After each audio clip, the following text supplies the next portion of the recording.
Existem momentos na vida que partem uma pessoa ao meio, momentos em que tudo aquilo que você acreditava ser verdade desmorona diante dos seus olhos, e você precisa decidir entre afundar ou reconstruir-se completamente. Esta é a história de uma mulher que foi abandonada no dia do seu casamento, na frente de todos, e que escolheu fugir para o lugar mais improvável possível. Mas o que ela não esperava era que alguém a seguiria até lá. Alguém que carregava suas próprias cicatrizes. Alguém que entenderia sua dor melhor do que qualquer outra pessoa.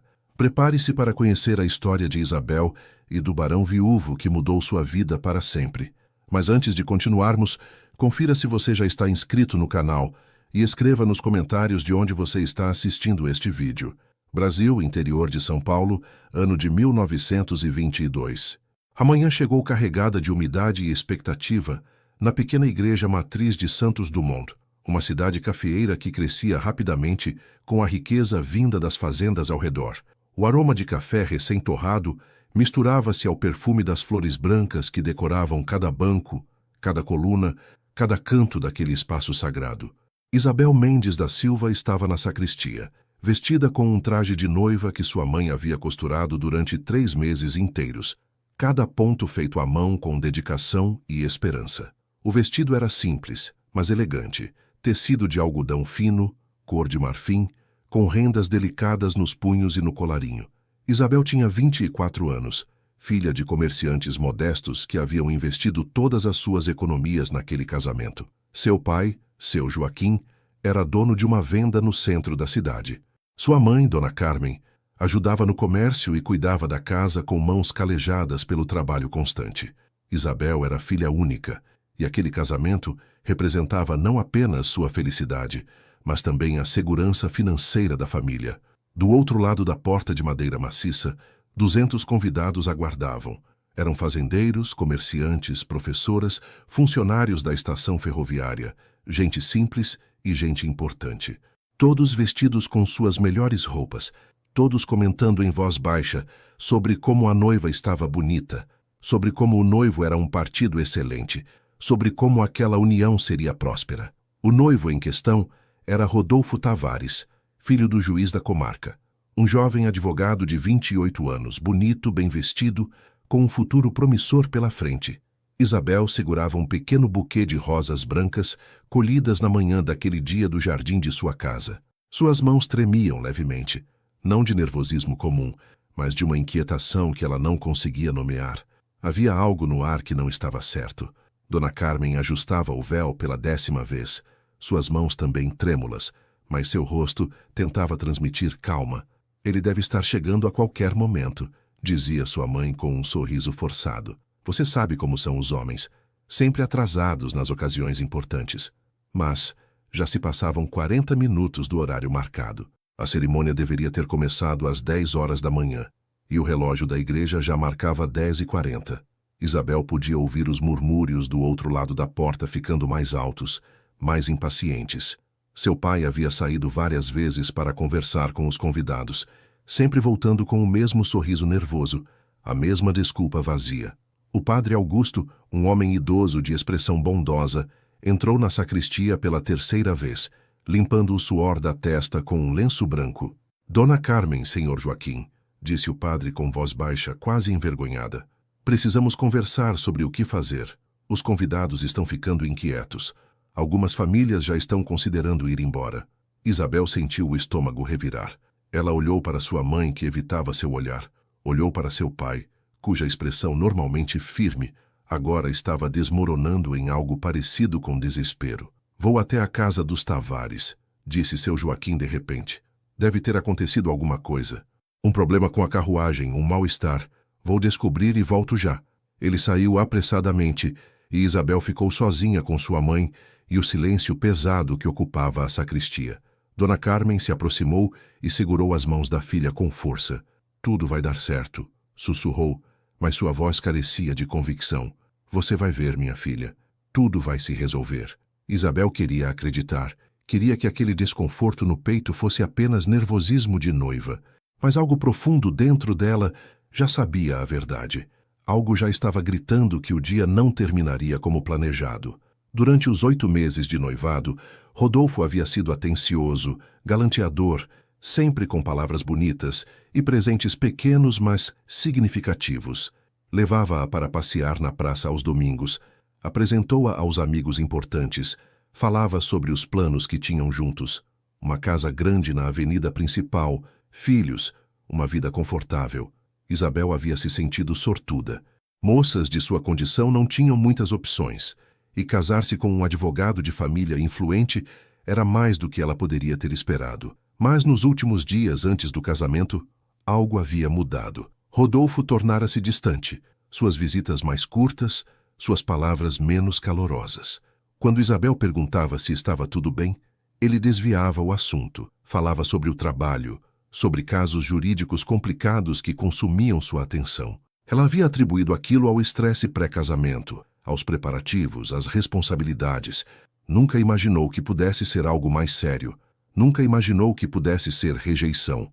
O tempo continuava passando. 11 horas, 11h15, 11h30. Do outro lado da porta, os murmúrios haviam se transformado em conversas abertas, e Isabel podia distinguir algumas palavras, mesmo através da madeira grossa. Que vergonha! Coitada da moça! Será que ele mudou de ideia? O juiz deve estar furioso. Cada palavra era uma agulha atravessando seu peito.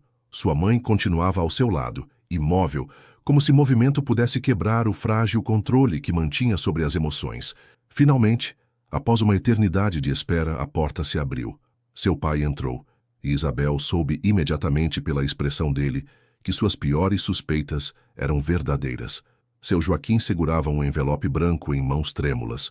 Seu rosto estava vermelho, as veias do pescoço saltadas, os olhos brilhando com uma mistura de raiva e humilhação. Atrás dele entrou Dona Sebastiana, mãe de Rodolfo, uma mulher elegante que sempre tratara Isabel com cordialidade distante, como se estivesse avaliando se ela era boa o suficiente para seu filho. Isabel, começou Dona Sebastiana, mas sua voz falhou. Ela limpou a garganta e continuou, cada palavra parecendo custar-lhe um esforço imenso. Meu filho pediu que eu entregasse isto a você. Ele não virá. Decidiu que o casamento não deve prosseguir. O silêncio que se seguiu foi absoluto. Isabel olhou para o envelope, depois para o rosto da mulher, depois para seus pais. Ninguém se movia. Era como se o tempo tivesse parado, como se o mundo inteiro estivesse segurando a respiração. Como assim ele decidiu? A voz de Dona Carmen saiu mais alta do que pretendia. No dia do casamento, na frente de todos, que tipo de homem faz isso? Dona Sebastiana endireitou os ombros, recuperando um pouco de sua compostura habitual. Um homem que reconhece um erro antes que seja tarde demais. Meu filho tem responsabilidades, um futuro brilhante pela frente. Ele precisa fazer escolhas sensatas. A implicação era clara. Isabel não era uma escolha sensata. Isabel não era boa o suficiente. Seu Joaquim deu um passo à frente, e pela primeira vez em sua vida, Isabel viu seu pai à beira de violência física. Responsabilidades? Ele cuspiu a palavra. E a responsabilidade de honrar sua palavra, de não humilhar uma moça honesta na frente da cidade inteira. Onde está essa responsabilidade? Dona Sebastiana não recuou. Meu marido, o juiz Tavares, está disposto a compensar financeiramente as despesas da cerimônia. Entendemos que houve investimentos. Serão ressarcidos integralmente. As palavras caíram como bombas. Compensação financeira. Como se dinheiro pudesse apagar a vergonha. Como se algumas notas pudessem costurar de volta a reputação de Isabel. Dona Carmen começou a chorar, sons abafados que ela tentava controlar.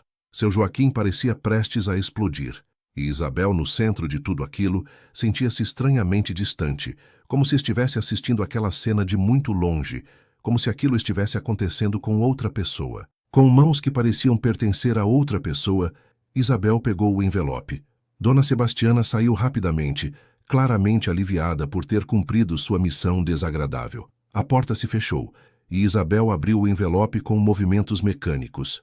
Dentro havia uma carta curta, escrita com a caligrafia impecável de Rodolfo. Ela leu em silêncio, cada palavra gravando-se em sua mente como ferro em brasa. Isabel, peço desculpas pela forma como isto está sendo feito, mas não encontrei coragem para dizer pessoalmente. Após muita reflexão, cheguei à conclusão de que nosso casamento seria um erro. Minha carreira exige uma esposa que possa circular nos ambientes sociais adequados, alguém com conexões que me ajudem a progredir. Você é uma moça honesta e trabalhadora, mas nossas diferenças sociais são maiores do que eu havia percebido inicialmente. Seria injusto com ambos prosseguir com uma união fadada a gerar ressentimentos. Desejo-lhe felicidades em seu futuro. Atenciosamente, Rodolfo Tavares. Isabel leu a carta 2 vezes, 3 vezes. As palavras não mudavam. Ele a estava dispensando como se dispensa uma empregada que não serviu bem. Pior, estava justificando sua covardia como se fosse nobreza, como se estivesse fazendo um favor a ela. Aquele miserável, disse seu pai, sua voz rouca de emoção contida. Aquele covarde sem vergonha. Ele sabia desde o começo quem você era, de onde você vinha. 8 meses nos enganou. 8 meses nos fez acreditar que era um homem de palavra. Joaquim, disse Dona Carmen ainda chorando, o que vamos fazer? Como vamos encarar aquelas pessoas lá fora? Como Isabel vai sair desta igreja? Era uma boa pergunta. 200 pessoas esperavam do outro lado daquela porta. 200 pessoas que agora sabiam que Isabel Mendes havia sido rejeitada no altar. 200 pessoas que levariam aquela história para cada canto da cidade, que comentariam nos cafés, nas vendas, nas esquinas, a moça abandonada no dia do casamento, a moça que não foi boa o suficiente. Isabel olhou para seus pais, viu a humilhação estampada em seus rostos, a dor por não poderem protegê-la daquilo, viu os anos de trabalho duro que haviam investido naquele dia, as economias gastas no vestido, na festa que agora não aconteceria, no futuro que agora estava destruído. E algo dentro dela endureceu. Algo profundo e fundamental mudou naquele momento. Ela não seria a moça abandonada, não seria a coitadinha da cidade, não daria a Rodolfo Tavares nem à sua família o prazer de vê-la destruída. Mãe, pai, sua voz saiu mais firme do que esperava. Vocês vão sair por aquela porta e vão anunciar aos convidados que o casamento não acontecerá. Vão agradecer a presença de todos e pedir que se retirem. Vão fazer isso com a cabeça erguida, sem se desculpar, sem se explicar, e depois vão para casa e vão viver suas vidas como sempre viveram. Seu Joaquim olhou para ela com surpresa. E você, filha? O que vai fazer? Eu vou sair pela porta dos fundos, respondeu Isabel, e sua voz não tremeu. E vou para um lugar onde ninguém me conheça, onde ninguém saiba dessa história, onde eu possa recomeçar longe de olhares julgadores e línguas venenosas. Dona Carmen agarrou seu braço. Mas para onde, minha filha? Você não conhece ninguém fora daqui. Como vai sobreviver sozinha? Isabel pensou na pequena propriedade rural que sua avó materna havia deixado em testamento. Uma casinha simples no interior de Minas Gerais, perto da cidade de São João del Rei, um lugar que a família havia visitado apenas 2 vezes em sua infância, quando a avó ainda era viva. Após sua morte, a propriedade ficara abandonada, cuidada apenas por um casal de caseiros idosos, que a família pagava com a renda de um pequeno arrendamento de terras aos vizinhos. Era um lugar esquecido, distante, perfeito para desaparecer. Vou para a fazenda da vovó Leonor, disse Isabel. Ainda é minha por direito de herança. Posso ficar lá até decidir o que fazer da minha vida. Seu pai abriu a boca para protestar, mas algo na expressão de Isabel o deteve. Ele conhecia aquele olhar. Era o mesmo olhar de determinação que sua esposa tinha quando tomava decisões importantes. Quanto dinheiro você tem? Perguntou ele praticamente. Isabel pensou. Tinha algumas economias de presentes de aniversários passados, alguns trocados que guardara ao longo dos anos. Não era muito. Uns 50 mil réis, respondeu. Seu pai tirou a carteira e contou todo o dinheiro que tinha. Aqui estão mais 200 mil réis. Não é uma fortuna, mas dá para você começar. Dona Carmen tirou do pescoço um cordão de ouro com um pequeno crucifixo. Isto foi de minha mãe. Vale alguma coisa se você precisar vender, mas prefiro que guarde como lembrança. Isabel abraçou seus pais pela última vez naquela sacristia. Não era um adeus permanente, mas parecia. Ela não sabia quando voltaria, se voltaria. Só sabia que não podia ficar ali. Enquanto seus pais saíam pela porta principal para enfrentar os convidados, Isabel saiu pela porta dos fundos, que dava para um pequeno jardim atrás da igreja. Ela ainda estava vestida de noiva, carregando apenas uma pequena bolsa com seus documentos e dinheiro. Caminhou rapidamente pelas ruas secundárias evitando a movimentação do centro. Algumas pessoas a viram e ficaram boquiabertas, mas ela não parou para explicações. Chegou em casa, subiu direto para seu quarto e tirou aquele vestido de noiva com mãos determinadas. Cada botão que abria era um peso a menos. Cada camada de tecido que removia era uma promessa quebrada deixada para trás. Vestiu uma roupa simples de viagem, uma saia escura e uma blusa branca, e começou a fazer uma mala pequena. Roupas práticas, alguns objetos pessoais, o cordão de ouro de sua mãe, uma foto de família, o dinheiro costurado no forro de uma bolsa de tecido. Ela trabalhava metodicamente, sem chorar, sem perder tempo. Não havia espaço para lágrimas agora. Haveria tempo para isso depois, quando estivesse longe, quando estivesse segura.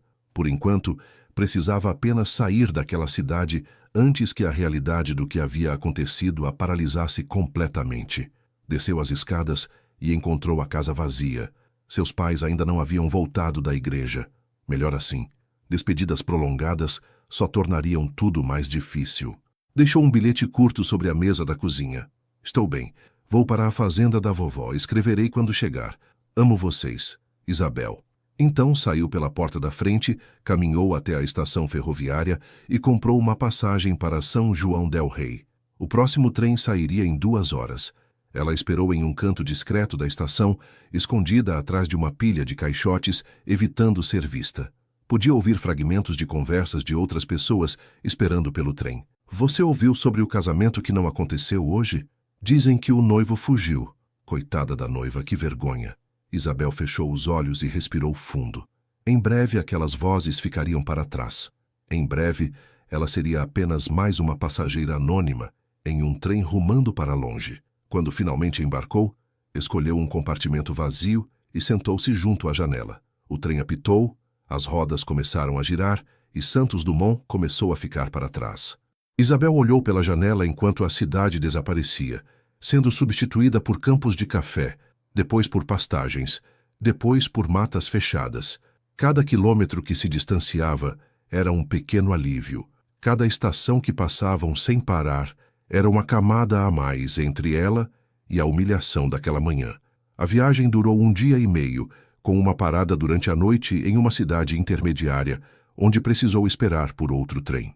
Isabel dormiu pouco, sempre alerta, sempre preocupada com sua segurança como mulher sozinha viajando. Mas conseguiu chegar a São João del Rei sem incidentes graves. De lá, precisou contratar uma carroça que a levasse até a propriedade de sua avó, mais 2 horas de viagem por estradas de terra precárias. O sol já estava baixo quando finalmente chegaram. A casa era menor do que Isabel lembrava de sua infância. Uma construção simples de adobe, com telhado de telhas, paredes caiadas de branco, já descascando em vários pontos. Havia uma varanda na frente, com 2 cadeiras de balanço velhas. Ao redor, terras que um dia foram cultivadas, mas agora estavam tomadas por mato. Uma pequena horta que parecia estar sendo cuidada. Algumas galinhas ciscando no terreiro e, saindo da casa ao ouvir o barulho da carroça, um casal de idosos. Seu Germano e Dona Benedita eram os caseiros que cuidavam do lugar desde que a avó de Isabel falecera, quase 10 anos atrás. Ele devia ter uns 70 anos, baixo, magro, com mãos calejadas, de quem trabalhou a vida inteira na terra. Ela era um pouco mais nova, talvez 65, com um rosto redondo e gentil emoldurado por cabelos completamente brancos, presos em um coque. Ambos pareceram surpresos ao ver Isabel, mas não fizeram perguntas indiscretas. Dona Isabel, disse seu Germano tirando o chapéu de palha em um gesto de respeito. Não esperávamos visita. A casa não está preparada para receber gente de qualidade. Isabel desceu da carroça com a ajuda do condutor, que descarregou sua pequena mala e partiu depois de receber o pagamento. Não se preocupem, disse ela tentando sorrir. Não vim de visita. Vim para ficar. Por quanto tempo, ainda não sei. Espero que não se importem com a minha presença. Dona Benedita enxugou as mãos no avental e se aproximou. Seu olhar materno percebeu imediatamente que algo estava errado. Havia marcas de lágrimas no rosto de Isabel, apesar de ela ter tentado se recompor durante a viagem. Havia uma tristeza profunda em seus olhos, que não combinava com uma moça de sua idade. Ora, menina, disse a mulher com voz suave, esta é sua casa. Sempre foi e sempre será. Venha, vou preparar um chá e algo para você comer. Deve estar exausta da viagem. A casa por dentro era simples, mas limpa. Dona Benedita claramente cuidava do lugar com carinho. Havia flores do campo em um jarro sobre a mesa, as janelas estavam abertas, deixando entrar ar fresco. O cheiro de pão assado ainda pairava na cozinha. Isabel foi levada para o único quarto da casa, pequeno mas acolhedor, com uma cama de solteiro coberta por uma colcha de retalhos que ela reconheceu como sendo feita por sua avó. Seu Germano e eu dormimos na casinha dos fundos, explicou Dona Benedita. Sempre mantivemos este quarto pronto, caso alguém da família viesse visitar. Vou buscar lençóis limpos. Isabel sentou-se na cama e, pela primeira vez desde aquela manhã terrível, permitiu-se sentir. O choque começou a passar e em seu lugar veio a dor. Não era apenas a dor da rejeição, mas a dor de ter sido enganada, de ter acreditado em promessas vazias, de ter permitido que seu valor fosse determinado por um homem que não a merecia. As lágrimas vieram finalmente, silenciosas e amargas. Ela chorou pelo vestido que não serviu para nada, pelos planos que viraram pó, pela ingenuidade de ter confiado. Chorou pela decepção de seus pais, pela vergonha que trouxera sobre eles sem culpa alguma. Chorou pela versão de si mesma que acordara naquela manhã cheia de esperanças e que morrera na sacristia de uma igreja. Quando Dona Benedita voltou com os lençóis, encontrou Isabel chorando e não disse nada. Apenas sentou-se ao seu lado e segurou sua mão, oferecendo o conforto silencioso de uma presença acolhedora. Naquela noite, Isabel dormiu profundamente pela primeira vez em dias. Não foi um sono tranquilo, mas foi restaurador. Quando acordou na manhã seguinte, o sol já estava alto e os sons do campo entravam pela janela aberta. Galinhas cacarejando, pássaros cantando, o mugido distante de uma vaca, o vento nas árvores. Eram sons completamente diferentes dos que estava acostumada na cidade. Eram sons de um mundo que continuava girando indiferente às tragédias pessoais. Levantou-se, lavou o rosto na bacia de água fresca que Dona Benedita havia deixado sobre a cômoda e vestiu-se com roupas simples. Quando saiu do quarto, encontrou a mesa posta com café fresco, pão, queijo, geleia de goiaba. Seu Germano já havia saído para cuidar dos animais, mas Dona Benedita estava na cozinha e sorriu ao vê-la. "Dormiu bem, menina?" Isabel assentiu. Melhor do que esperava. Durante o café, Dona Benedita não fez perguntas. Apenas conversou sobre coisas simples. A horta que estava dando bons legumes, as galinhas que estavam botando bem, o tempo que estava bom para a época. Isabel agradecia aquela normalidade. Depois de comer, ofereceu-se para ajudar. "Não precisa, Dona Isabel", protestou Dona Benedita. "A senhora está aqui para descansar." "Preciso fazer alguma coisa", respondeu Isabel. "Preciso manter minhas mãos ocupadas. Por favor, deixe-me ajudar." E assim começou sua nova rotina.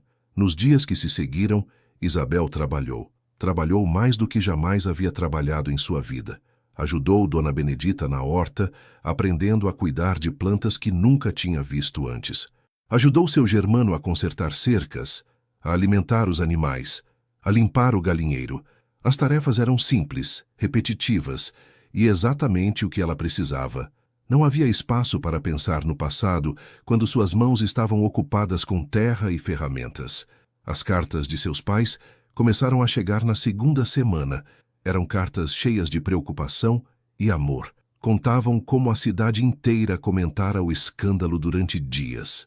Como a família Tavares mantinha-se reclusa, envergonhada pela covardia de Rodolfo. Como alguns comerciantes haviam deixado de fazer negócios com o juiz em protesto silencioso. Como seu Joaquim mantinha a venda aberta, com a cabeça erguida, sem dar satisfações a ninguém. Isabel respondia às cartas garantindo que estava bem, que estava segura, que o trabalho no campo a estava ajudando a curar. Não mencionava que chorava todas as noites antes de dormir. Não mencionava que acordava às vezes no meio da madrugada, com o coração acelerado, revivendo aqueles momentos terríveis na sacristia. Não mencionava que a raiva e a tristeza alternavam-se dentro dela como marés. Às vezes, uma mais forte, às vezes a outra, mas nunca completamente ausentes. Um mês se passou. Depois 2. Isabel sentia-se mudando. Suas mãos, antes macias e cuidadas, agora tinham calos. Sua pele, antes protegida do sol, agora estava bronzeada. Seu corpo, antes acostumado com tarefas leves, agora estava mais forte. Mas as mudanças não eram apenas físicas. Algo dentro dela estava se reconstruindo de forma diferente. Ela não era mais a moça que sonhava com casamento e segurança. Estava se tornando alguém que encontrava paz na simplicidade, que valorizava silêncios sobre conversas vazias, que media valor por caráter e não por posição social. Foi em uma tarde quente de março que Isabel ouviu o som de cavalos se aproximando. Ela estava na horta, de joelhos na terra, arrancando ervas daninhas que insistiam em crescer entre os pés de tomate. Seu Germano estava consertando o telhado do galinheiro. Dona Benedita preparava o almoço na cozinha. Era uma cena tranquila, rotineira, até que o som dos cascos quebrou aquela paz. Isabel levantou-se, limpando as mãos no avental sujo de terra. Eram 3 cavaleiros. Ela podia ver à distância. Visitantes eram raros ali. A propriedade ficava em uma estrada secundária, longe dos caminhos principais. Seu coração acelerou com uma pontada de medo irracional. E se fosse Rodolfo? E se ele tivesse descoberto onde ela estava e viesse para mais humilhações? Ela se forçou a respirar fundo. Não seria ele. Rodolfo nunca sairia de seu conforto urbano para procurá-la. À medida que os cavaleiros se aproximavam, Isabel conseguiu distinguir melhor suas silhuetas. O homem à frente montava com postura ereta, quase militar. Devia ter uns 40 anos, usando roupas de viagem de boa qualidade, mas empoeiradas pela estrada. Os outros 2 eram claramente empregados, um mais velho e outro mais jovem, ambos levando sacolas de viagem nas celas. Seu Germano desceu do telhado e foi ao encontro dos visitantes, secando as mãos em um pano. "Boa tarde, senhores", disse o velho caseiro com educação cautelosa. "Posso ajudar?" O homem à frente desmontou com movimentos fluidos, revelando uma altura considerável e ombros largos. Tinha cabelos escuros com fios grisalhos nas têmporas, olhos castanhos observadores, uma barba bem aparada que emoldurava um rosto de traços marcados. Havia algo nele que transmitia autoridade, mas não arrogância, respeito, mas não superioridade. "Boa tarde", respondeu ele com voz profunda e clara. "Meu nome é Miguel Albuquerque. Sou proprietário da fazenda Santa Clara, a cerca de 5 léguas daqui. Estou procurando a residência da família Silva. Me disseram na cidade que seria nesta direção." Isabel sentiu seu estômago revirar. Alguém de Santos Dumont a encontrara, mas o sobrenome estava errado. Ela era Mendes da Silva, não apenas Silva, e ele não parecia conhecê-la. Seu Germano olhou em direção a Isabel, incerto sobre como proceder. Ela se aproximou lentamente, ainda consciente de sua aparência desalinhada, com terra nas mãos e nos joelhos. "Eu sou Isabel Mendes da Silva", disse, mantendo a voz firme. "Esta propriedade pertence à minha família." "Como posso ajudá-lo?" Miguel Albuquerque virou-se para ela, e Isabel viu seus olhos estudá-la rapidamente. Não era um olhar invasivo ou desrespeitoso, mas analítico, como se ele estivesse avaliando com quem estava lidando. "Senhorita Silva", ele fez uma leve reverência, um gesto educado, mas não exagerado. "Perdoe a intrusão. Vim falar sobre um assunto de negócios. Tenho interesse em comprar terras nesta região para a expansão da minha fazenda de café. Soube que esta propriedade pode estar disponível para venda." Isabel piscou surpresa. "Quem lhe disse isso?" "O tabelião de São João del Rei mencionou que esta terra estava praticamente abandonada há anos, sem cultivo ativo, mantida apenas por caseiros. Assumi que a família poderia estar interessada em vender." Ela sentiu uma pontada de irritação. A terra não estava abandonada. Estava sendo cuidada, mesmo que modestamente. E a ideia de vendê-la, de perder o único refúgio que tinha, fez algo se apertar em seu peito.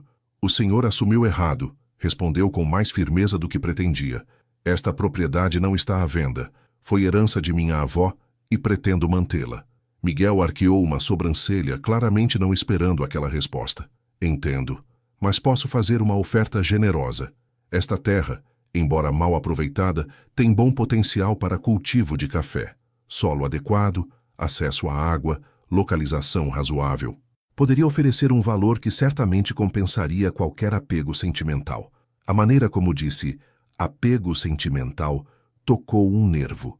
como se os sentimentos de Isabel fossem irrelevantes diante do lucro potencial, como se ela fosse apenas mais uma camponesa ignorante, que não entendia o valor real das coisas. Senhor Albuquerque, disse Isabel, cruzando os braços sobre o peito, agradeço seu interesse, mas minha resposta é não. Esta terra não está à venda por nenhum valor.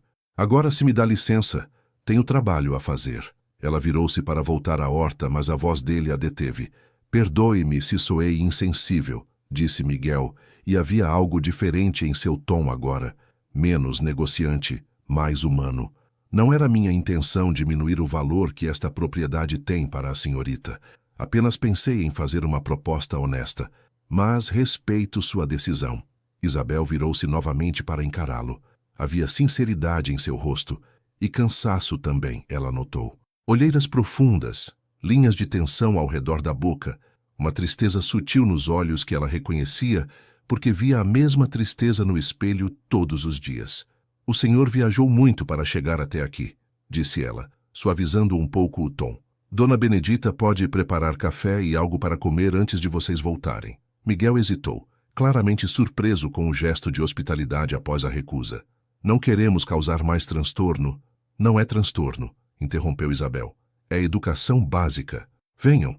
Ela chamou Dona Benedita, que prontamente começou a preparar café e biscoitos. Os empregados de Miguel foram levados por seu germano para a sombra dos fundos, onde poderiam descansar e comer também.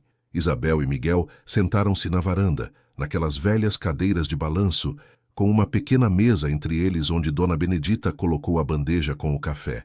Durante alguns minutos, beberam em silêncio. Isabel observava o fazendeiro discretamente. Ele tinha boa postura, mas parecia carregado, como se o peso do mundo estivesse em seus ombros. Havia algo de controlado em seus movimentos, uma contenção que sugeria alguém acostumado a guardar emoções. A senhorita vive aqui sozinha? Perguntou ele finalmente, quebrando o silêncio. Com os caseiros, respondeu Isabel.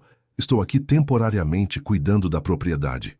Temporariamente, ele repetiu, como se testando a palavra.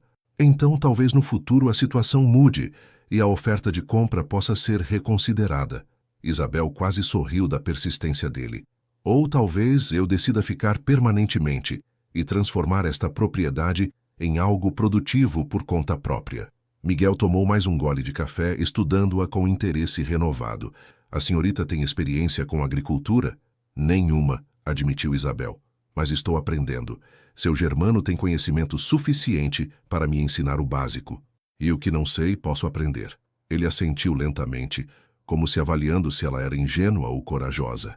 Agricultura não é fácil, especialmente para alguém sem capital inicial, sem equipamentos, sem mão de obra.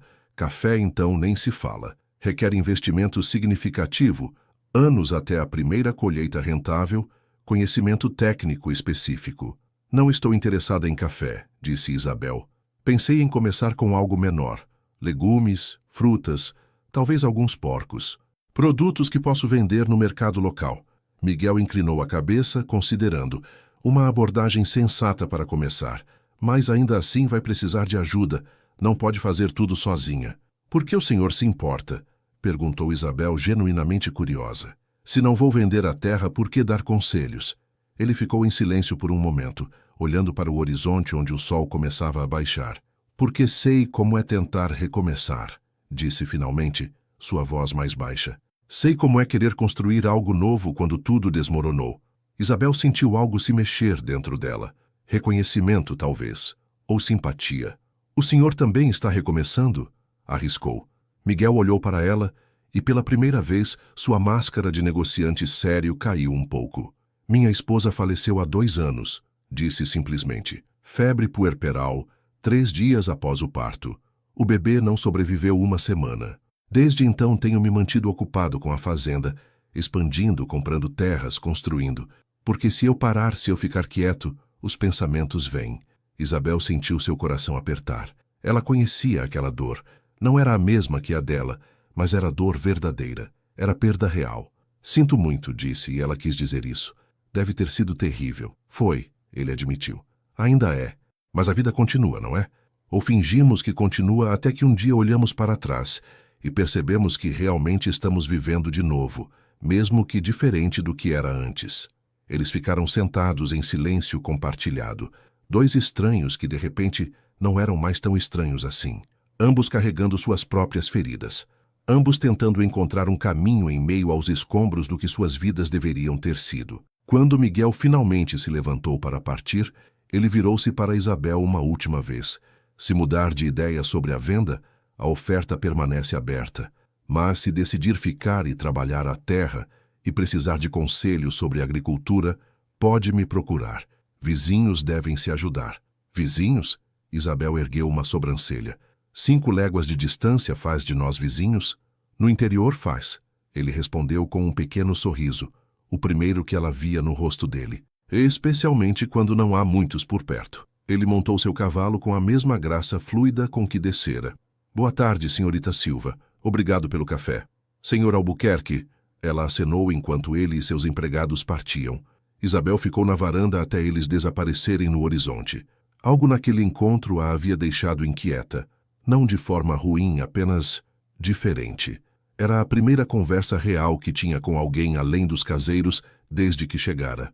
E Miguel Albuquerque não a tratara como uma coitada, como uma vítima, como alguém que precisava de pena. Tratara-a como igual, mesmo quando discordaram. Havia respeito naquilo que ela não esperava encontrar. Naquela noite, enquanto escrevia mais uma carta para seus pais, Isabel mencionou o visitante brevemente.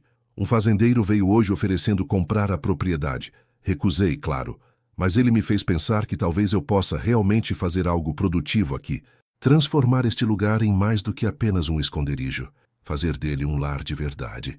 Ela não mencionou os olhos tristes do fazendeiro, nem a forma como ele falara de recomeços.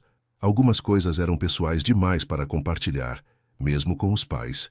Os dias voltaram à sua rotina, mas agora com um propósito renovado. Isabel começou a fazer planos.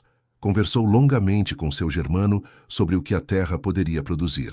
Ele ficou animado com o interesse dela, e juntos desenharam estratégias. Começariam expandindo a horta, depois construiriam um chiqueiro adequado para criar porcos, talvez algumas cabras para leite e queijo. Nada grandioso, mas sustentável. Uma semana depois da visita de Miguel, Isabel foi à cidade pela primeira vez desde que chegara. Precisava comprar ferramentas, sementes, algumas coisas que não tinham na propriedade. Dona Benedita a acompanhou, insistindo que uma moça não deveria ir sozinha à cidade. São João del Rei era maior do que Santos Dumont, mais antiga, com igrejas barrocas imponentes e ruas de pedra. Isabel gostou do anonimato que a cidade oferecia. Ninguém a conhecia. Ninguém sabia sua história. Estavam na loja de ferragens quando Isabel ouviu uma voz conhecida. Senhorita Silva. Ela se virou e encontrou Miguel Albuquerque entrando na loja, parecendo levemente surpreso de vê-la. Senhor Albuquerque, ela cumprimentou. Fazendo compras também? Sempre há algo que precisa ser consertado em uma fazenda, ele respondeu com um meio sorriso. E a senhorita, começando seus planos de agricultura? Tentando, admitiu Isabel. Mas confesso que estou um pouco perdida em meio a tantas opções. Não sei direito o que preciso.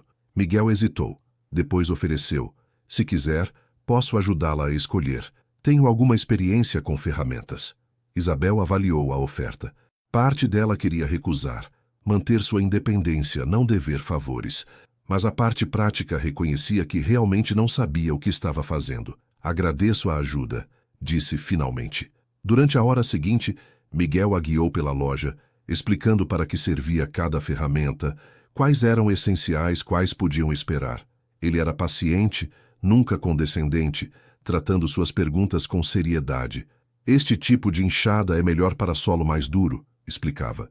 Esta pá é boa para cavar buracos para plantio. Este ancinho serve para preparar canteiros. Isabel absorvia tudo, fazendo anotações mentais. Quando chegaram ao balcão para pagar, ela havia selecionado um conjunto básico, mas completo de ferramentas. O valor era considerável, consumindo uma boa parte de suas economias, mas era um investimento necessário. Posso dar uma sugestão não solicitada? Disse Miguel, enquanto ela pagava. Isabel olhou para ele, curiosa. Depende da sugestão. Há um senhor que conheço, seu Alberto. Tem uma pequena propriedade perto da minha. Ele é excelente com porcos. Se a senhorita está pensando em criação, ele poderia vender alguns leitões e dar conselhos sobre manejo. Posso apresentá-lo se quiser. Isabel considerou. Era um gesto gentil, útil, e não havia razão para recusar ajuda legítima apenas por orgulho. Isso seria muito útil, obrigada. Eles saíram da loja juntos, Dona Benedita seguindo atrás, carregando algumas das compras menores. Na rua, Miguel virou-se para Isabel. Vou estar na região da propriedade da senhorita semana que vem, supervisionando alguns trabalhos. Posso passar e levar a senhorita até a propriedade do seu Alberto, se for conveniente. Não quero causar transtorno, disse Isabel, mas ele acenou descartando a preocupação. Não é transtorno. Como eu disse, vizinhos devem se ajudar. Havia algo no jeito que ele disse vizinhos, que fez Isabel sorrir levemente. Então agradeço. Qualquer dia da semana serve para mim. Quarta-feira pela manhã, então, decidiu Miguel. Passo por volta das 9 horas?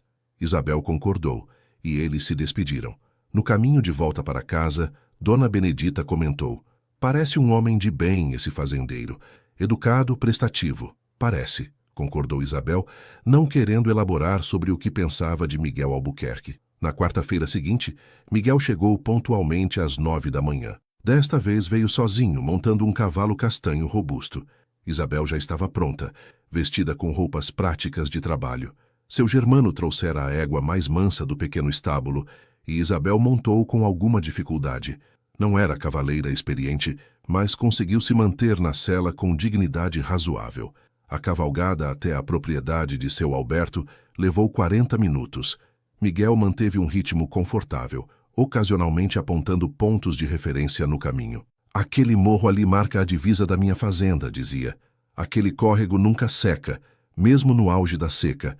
Aquela área de mata é preservada por acordo entre os fazendeiros locais. Isabel apreciava os comentários. Estava aprendendo sobre a região, entendendo o lugar que agora chamava de lar. Seu Alberto era um homem de meia idade, atarracado, com mãos enormes e um sorriso aberto. Sua propriedade era pequena, mas impecavelmente cuidada. Os chiqueiros eram limpos, bem construídos, e os porcos pareciam saudáveis e bem alimentados. Senhorita Silva quer começar com quantos? Perguntou depois que Miguel fez as apresentações. Aconselho começar com 3 ou 4 leitoas. Em 6 meses estão prontas para a reprodução e daí pode expandir o plantel. Isabel fez perguntas, muitas perguntas, sobre alimentação, sobre doenças comuns, sobre a construção adequada de chiqueiros, sobre mercado e preços.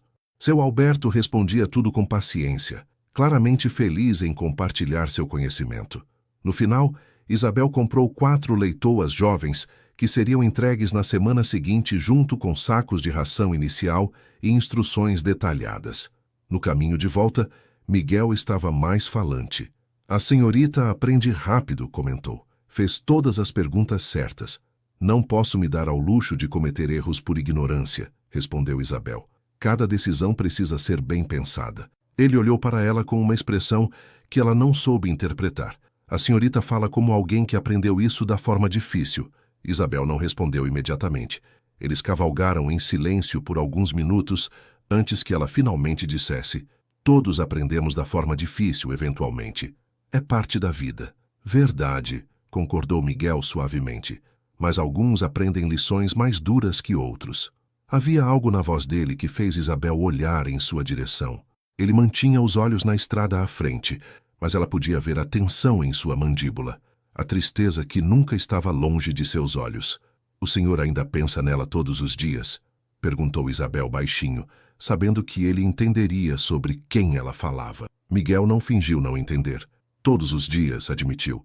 Às vezes acho que estou melhorando, que a dor está diminuindo. Então algo pequeno acontece.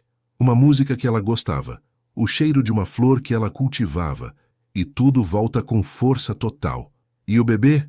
Isabel sabia que estava sendo invasiva, mas algo na abertura dele a encorajava a perguntar.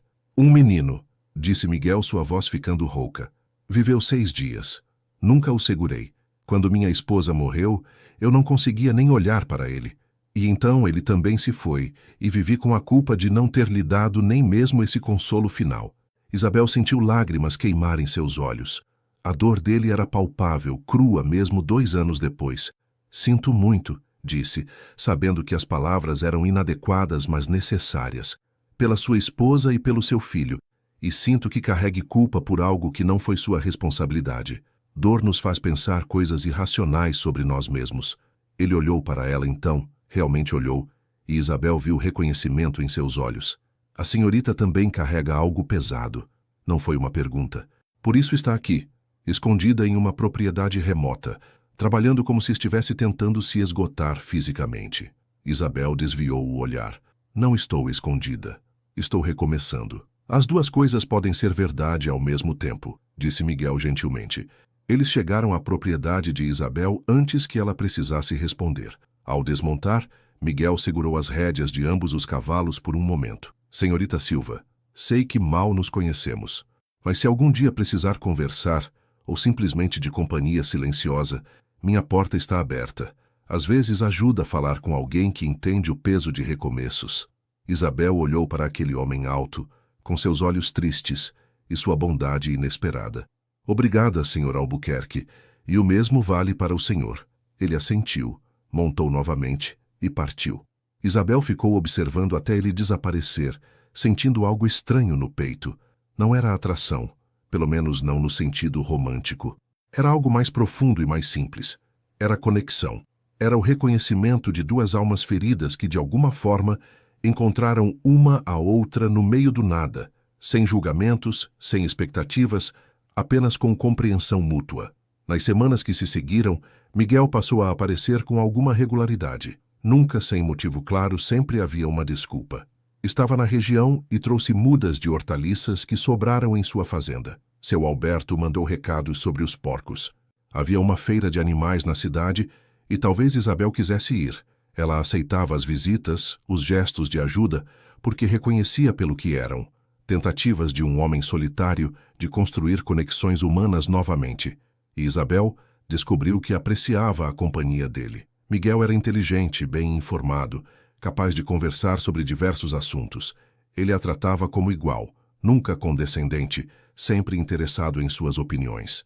Ele não fazia perguntas invasivas sobre seu passado, assim como ela respeitava o dele. Eles existiam no presente, construindo uma amizade baseada no que eram agora, não no que haviam sido. Um dia, durante uma dessas visitas, eles estavam sentados na varanda depois de um almoço simples que Dona Benedita havia preparado. Miguel observava Isabel costurar um rasgo em um saco de grãos, suas mãos trabalhando com eficiência, nascida da prática recente. A senhorita mudou desde que a conheci, comentou ele. Isabel ergueu os olhos do trabalho. Como assim? Estava mais defensiva naquele primeiro dia, como um animal ferido, pronta para morder qualquer um que se aproximasse. Agora há mais paz em seus olhos. Isabel considerou as palavras. Seria verdade? Ela se sentia diferente, certamente. O trabalho físico constante havia exaurido muito da raiva que carregava. A solidão do campo havia lhe dado espaço para processar a dor, sem a pressão de olhares julgadores. Acho que o senhor está certo, admitiu. Estar aqui me deu tempo para curar, pelo menos começar a curar. E também me ensinou que posso ser mais forte do que pensava. Posso fazer coisas que nunca imaginei ser capaz. E o que a trouxe aqui? Miguel perguntou suavemente. Se não for muito invasivo perguntar, não precisa responder se não quiser. Isabel parou de costurar. Por tanto tempo havia guardado aquela história envergonhada, ferida demais para compartilhar. Mas olhando para Miguel, para sua expressão gentil e sem julgamento, sentiu que talvez pudesse falar. Talvez fosse hora de tirar aquele peso do peito. Fui abandonada no altar, disse simplesmente, observando a reação dele. Miguel não pareceu chocado, apenas triste por ela. No dia do meu casamento, na frente de 200 pessoas, meu noivo decidiu não aparecer. Enviou uma carta dizendo que eu não era adequada socialmente para seus planos de carreira. Então, fugi para cá porque não conseguia encarar a cidade inteira sabendo o que havia acontecido. Que tipo de homem faz isso?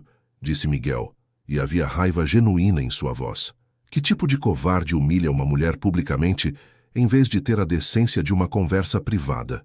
Um homem que nunca me amou de verdade, respondeu Isabel, e percebeu que podia dizer isso agora sem que doesse tanto. Um homem que via nosso casamento como transação, não como parceria.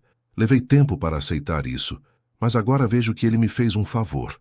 Melhor descobrir seu caráter antes do casamento do que depois. Miguel assentiu lentamente. Ainda assim, a dor da traição é real, e a humilhação pública torna tudo pior. Sim, concordou Isabel. Mas estar aqui me ensinou algo importante. Eu não preciso da aprovação da sociedade para ter valor. Não preciso de um marido para ser completa. Posso construir uma vida por conta própria, nos meus próprios termos, e essa vida pode ser satisfatória e significativa. É uma lição valiosa, disse Miguel, e difícil de aprender. Muitas pessoas passam a vida inteira buscando validação externa. Eles ficaram em silêncio por um momento, cada um perdido em pensamentos. Então, Miguel falou novamente, sua voz baixa e sincera. Senhorita Silva, posso dizer algo que pode ser impróprio?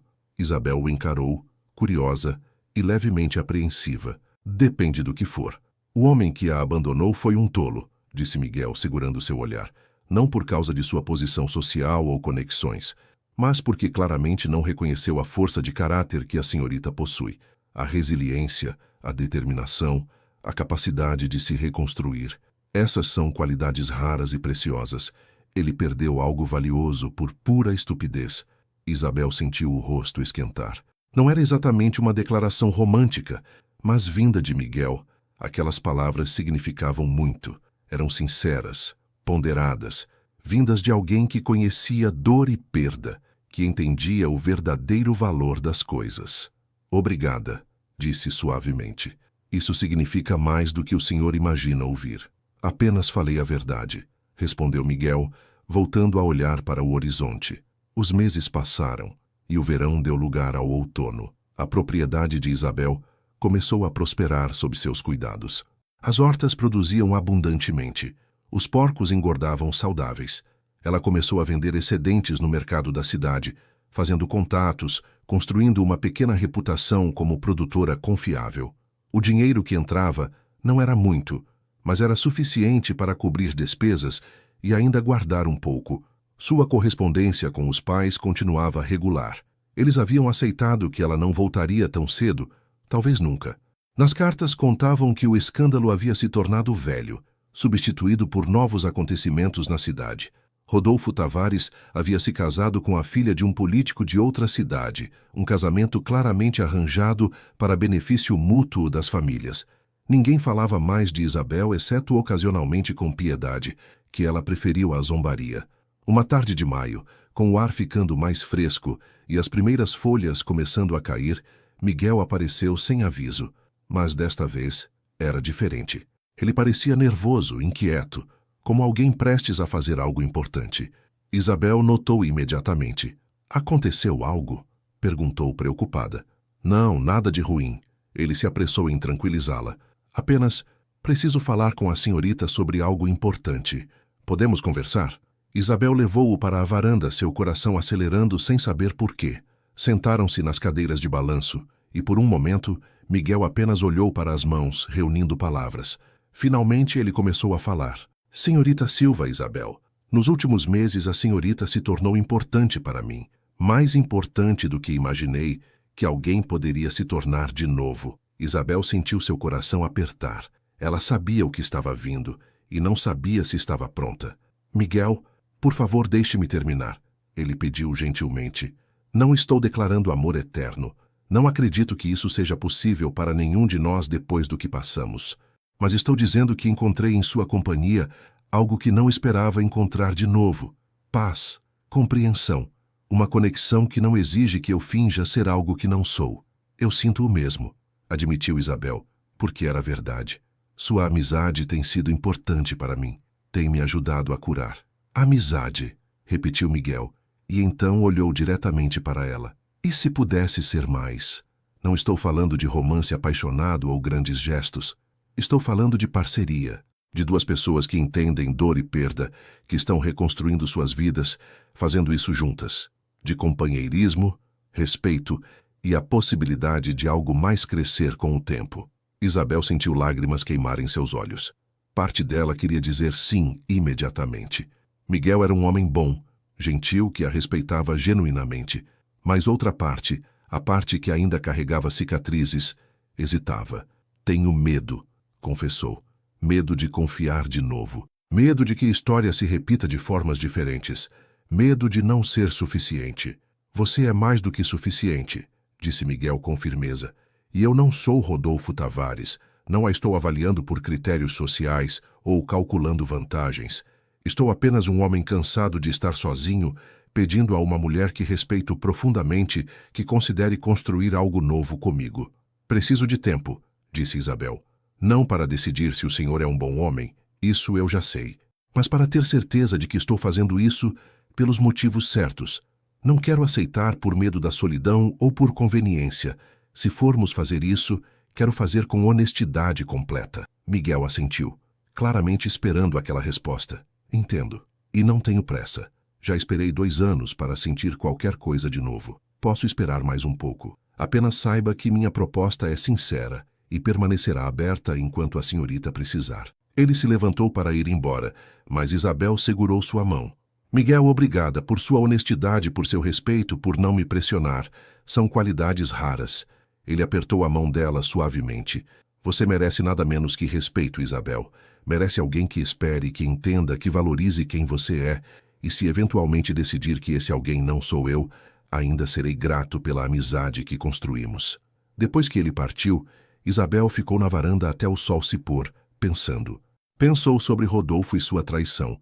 Pensou sobre a mulher que era naquele dia terrível na igreja, assustada e humilhada. Pensou sobre a mulher que havia se tornado mais forte, mais independente, mais consciente de seu próprio valor. E pensou sobre Miguel, sobre sua bondade constante, sobre como ele a fazia sentir segura sem se sentir pequena. Naquela noite, escreveu uma longa carta para seus pais. Contou sobre Miguel, sobre sua proposta, sobre suas dúvidas e esperanças. Pediu conselhos mesmo sabendo que a decisão final seria apenas dela. A resposta veio 3 semanas depois. Seu pai escreveu com sua caligrafia firme. Filha, apenas você pode saber o que seu coração deseja. Mas posso dizer que um homem que espera, que respeita seu tempo, que não exige mas oferece, é um homem que entende o verdadeiro significado de parceria. Rodolfo nunca esperou nada. Sempre exigiu, sempre tomou. Compare os dois e terá sua resposta. Sua mãe adicionou um bilhete separado. Minha querida Isabel, você não precisa de casamento para ser feliz ou completa, mas se escolher casar, que seja com alguém que a faça sentir mais forte, não mais fraca. Alguém que adicione à sua vida, não que subtraia. Pelo que descreveu, esse Miguel parece ser esse tipo de homem, mas confie em seu instinto. Ele a guiou bem até agora. Isabel guardou as cartas e continuou sua rotina. Os dias ficaram mais frios com a chegada do inverno. Ela plantou culturas de estação fria, cuidou dos animais, fez melhorias na propriedade e pensou. Pensou muito. Miguel continuou visitando, mas manteve certa distância, respeitando seu pedido de tempo. Suas conversas permaneceram amigáveis, mas sem pressão, sem expectativas não ditas. Foi em uma manhã de julho, com geada cobrindo o chão e o ar tão frio que formava névoa ao respirar, que Isabel tomou sua decisão. Ela acordou com clareza incomum, como se uma névoa interna tivesse finalmente se dissipado. Vestiu-se com cuidado, disse a seu germano que ia à fazenda Santa Clara e partiu antes que pudesse mudar de ideia. A cavalgada levou 1h30. Isabel tinha visitado a fazenda de Miguel apenas uma vez antes, brevemente, mas lembrava do caminho. Era uma propriedade impressionante, muito maior que a dela. Campos de café bem cuidados se estendiam por morros ondulantes. A casa principal era grande, de 2 andares, pintada de branco com janelas verdes. Havia dependências para trabalhadores, estábulos, tulhas para armazenar café, tudo organizado e eficiente. Isabel foi recebida por um capataz que a levou até a casa. Miguel estava em seu escritório, disse o homem, mas certamente receberia a visita. Ele bateu na porta, anunciou a visita, e a expressão de surpresa de Miguel quando viu Isabel era genuína. Isabel, ele se levantou rapidamente. Aconteceu algo? Está tudo bem? Está tudo bem, ela assegurou. Vim porque preciso falar com você. Se este é um momento ruim, não é. Ele interrompeu, dispensando o capataz e fechando a porta. Nunca é um momento ruim para sua visita. Por favor, sente-se. Isabel sentou-se em uma cadeira de couro em frente à escrivaninha dele, de repente nervosa. Miguel permaneceu de pé, claramente apreensivo sobre o que ela diria.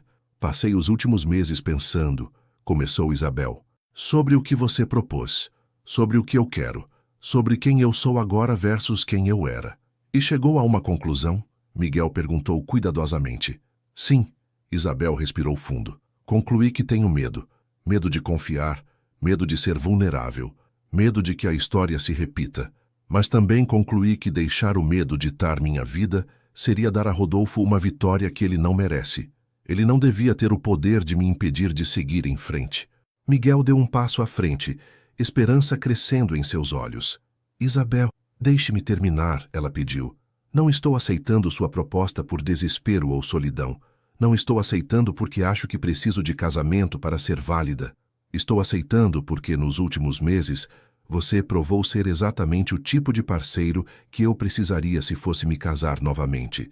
Alguém que respeita minha independência, que valoriza meu trabalho, que não tenta me mudar ou me controlar.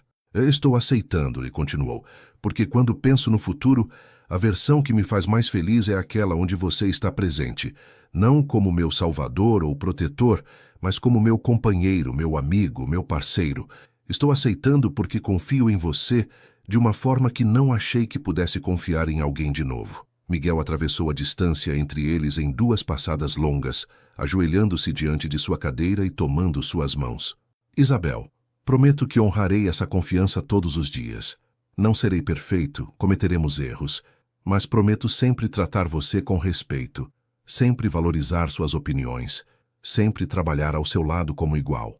Eu sei, disse Isabel, e descobriu que realmente sabia. Não havia dúvidas, não havia medos paralisantes, apenas certeza tranquila de que estava fazendo a escolha certa pelos motivos certos.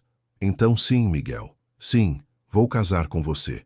Ele se levantou, puxando-a para um abraço que foi caloroso, mas respeitoso, significativo, mas não invasivo. Isabel encostou a cabeça em seu ombro e sentiu algo se resolver dentro dela.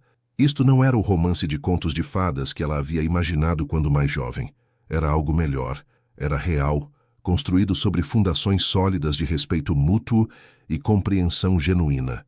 Eles passaram o resto da manhã conversando sobre planos práticos.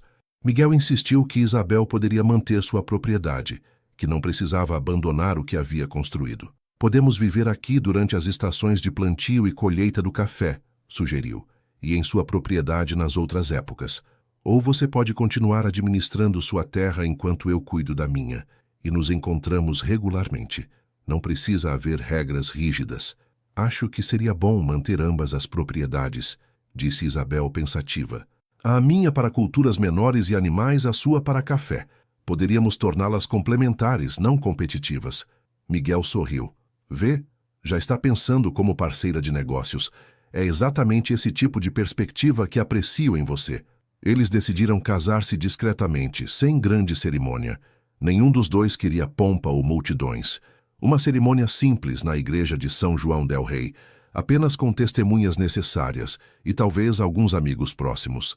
Seus pais deveriam estar presentes, disse Miguel. Sei que vivem longe, mas é um momento importante.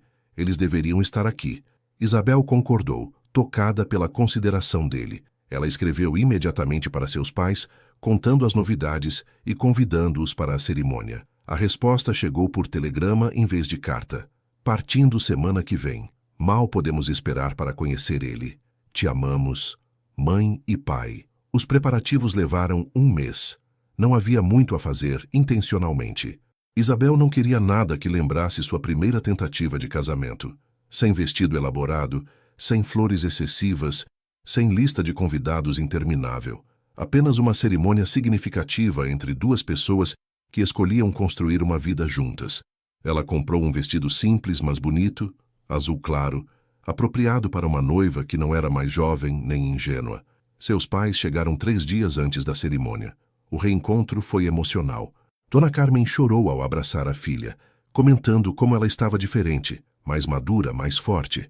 Seu Joaquim apertou Miguel em um abraço e disse baixinho, «Cuide bem da minha filha, ou responderá a mim». Miguel respondeu com seriedade, «Pretendo cuidar dela pelo resto de minha vida, senhor.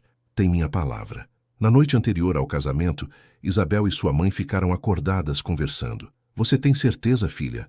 perguntou Dona Carmen. Não por duvidar dele, mas por você. Está fazendo isso pelos motivos certos? Estou, mãe. Isabel segurou a mão de sua mãe. Não estou me casando por medo ou pressão. Estou me casando porque escolho isso. Miguel me faz sentir segura sem me fazer sentir fraca. Me desafia sem me diminuir. É companheirismo real, não romance de fantasia. Às vezes, companheirismo real é melhor que romance de fantasia, disse Dona Carmen com sabedoria. Romance desvanece. Companheirismo amadurece e se aprofunda. Elas conversaram até tarde sobre casamento, sobre expectativas, sobre a vida que esperava Isabel. Quando finalmente foram dormir, Isabel sentiu paz. Não nervosismo, não medo. Apenas paz tranquila e expectativa positiva. A manhã do casamento amanheceu clara e fresca. Era um sábado de agosto com céu azul sem nuvens e temperatura agradável. Isabel vestiu-se com a ajuda de sua mãe e Dona Benedita, que havia feito questão de estar presente. O vestido azul caía perfeitamente, simples, mas elegante. Ela prendeu o cabelo em um coque baixo, colocou o cordão de ouro de sua avó no pescoço e estava pronta. A igreja era pequena, diferente da grande matriz onde seu primeiro casamento deveria ter acontecido. Isso era proposital. Tudo sobre este dia era diferente do anterior. Havia apenas 20 pessoas presentes. Os pais de Isabel, seu germano e Dona Benedita, alguns empregados de confiança de Miguel, o capataz e sua esposa, um advogado amigo de Miguel que serviria como testemunha, e seu Alberto com sua esposa. Um grupo pequeno, mas significativo, de pessoas que realmente importavam. Miguel esperava no altar, vestido com um terno escuro bem cortado. Quando Isabel entrou caminhando ao lado de seu pai, os olhos de Miguel se fixaram nela, com uma expressão que mesclava admiração, gratidão e algo mais profundo. Não era a paixão ardente de romances, mas era real. Era a olhar de um homem que reconhecia o valor do que estava recebendo, que entendia a sorte de ter encontrado uma companheira verdadeira. A cerimônia foi curta. O padre, um homem jovem e prático, falou sobre parceria, respeito e compromisso mútuo. Não romantizou o casamento, nem fez promessas irrealistas. Falou sobre trabalho, sobre escolher o compromisso todos os dias, sobre construir algo duradouro, através de esforço conjunto. Isabel apreciou a honestidade. Quando chegou a hora dos votos, Miguel segurou suas mãos e falou com voz firme. Isabel, prometo ser seu parceiro em todas as coisas. Prometo respeitar sua independência enquanto ofereço meu apoio. Prometo ouvir quando você falar e considerar suas opiniões com seriedade. Prometo nunca diminuí-la, nunca controlar você, nunca fazer você se sentir menos do que é. Prometo trabalhar ao seu lado para construir uma vida que honre ambos. Isabel sentiu lágrimas queimarem seus olhos, mas eram lágrimas boas. Miguel, prometo ser sua parceira e igual. Prometo trazer honestidade para nossa união, mesmo quando for difícil. Prometo respeitar seu passado e suas feridas enquanto trabalho contigo para construir um futuro. Prometo nunca tomar sua bondade como garantida. Prometo estar ao seu lado em alegrias e dificuldades, como companheira e amiga. Quando o padre os declarou marido e esposa, o beijo que compartilharam foi suave, respeitoso, mas genuíno. Era um selo de promessas feitas com seriedade, não uma performance para a audiência. Os convidados aplaudiram, mas discretamente, respeitando a atmosfera íntima. Após a cerimônia, houve um almoço simples na casa de Miguel. As mesas foram montadas sob as árvores do jardim. A comida era caseira, mas farta. O vinho fluía moderadamente. Não havia discursos longos ou brindes elaborados. Apenas conversas genuínas entre pessoas que se importavam. Seu Joaquim levantou seu copo em determinado momento. Não vou fazer um discurso longo, disse. Apenas quero dizer que estou orgulhoso de minha filha. Ela enfrentou adversidades que poderiam ter destruído muitos e, em vez disso, encontrou força. Miguel, você é um homem de sorte. Cuide bem desse tesouro. Pretendo fazer exatamente isso, respondeu Miguel, olhando para Isabel com ternura. À tarde, quando os convidados começaram a partir, Isabel se despediu de seus pais. Era uma despedida menos dolorosa desta vez, porque não estava fugindo. Estava seguindo em frente. Escreva sempre, pediu Dona Carmen abraçando a filha. E visite quando puder. As portas de nossa casa sempre estarão abertas. Prometo, mãe, disse Isabel. E vocês também são sempre bem-vindos aqui. Esta é sua casa também agora. Quando todos se foram e Isabel e Miguel ficaram sozinhos, houve um momento de estranheza. Eles eram casados agora, mas ainda estavam aprendendo a navegar essa nova dinâmica. Miguel percebeu a hesitação dela. Isabel disse gentilmente: "Não há expectativas esta noite, ou qualquer noite, até que você esteja pronta. Construímos nossa relação em respeito e paciência. Isso não muda agora." Isabel sentiu um peso sair de seus ombros. "Obrigada", disse sinceramente, "por entender, por não pressionar. Temos o resto de nossas vidas", respondeu Miguel. "Não há pressa para nada." Eles passaram a noite conversando na varanda, como haviam feito tantas vezes antes. Falaram sobre planos para as propriedades, sobre como integrariam suas vidas, sobre pequenos detalhes práticos que precisavam ser decididos. Era prosaico, talvez, mas era deles. Era real. Nas semanas e meses que se seguiram, Isabel e Miguel estabeleceram sua rotina. Dividiam tempo entre as duas propriedades, trabalhando em ambas. Isabel continuou administrando suas culturas e animais, agora com recursos adicionais que a parceria com Miguel proporcionava. Ele consultava-a sobre decisões em sua fazenda, valorizando sua perspectiva e intuição. Eles eram verdadeiros parceiros, compartilhando trabalhos e sucessos. A intimidade entre eles cresceu gradualmente, organicamente. Começou com toques casuais, mãos que se encontravam durante caminhadas, abraços que duravam um pouco mais, então beijos que se aprofundavam lentamente, descoberta mútua sem pressa. Quando finalmente se uniram completamente como marido e esposa, foi natural, significativo, uma extensão da parceria que já haviam construído em todas as outras áreas. Isabel descobriu que amar Miguel era diferente de tudo o que havia sentido por Rodolfo. Não era a paixão cega da juventude, mas algo mais sólido. Era admiração pelo homem que ele era. Era gratidão pela forma como ele a tratava. Era desejo que nascia de conexão emocional real, não apenas de atração superficial. Era companheirismo que tornava os dias melhores, o trabalho mais leve, os desafios mais manejáveis. Um ano após o casamento, em uma tarde de agosto que marcava seu aniversário, Isabel e Miguel estavam na propriedade dela, verificando a colheita de milho. O trabalho havia sido bom aquele ano. As chuvas vieram no tempo certo, as pragas foram controladas e os campos estavam carregados. "Bom ano", comentou Miguel, satisfeito.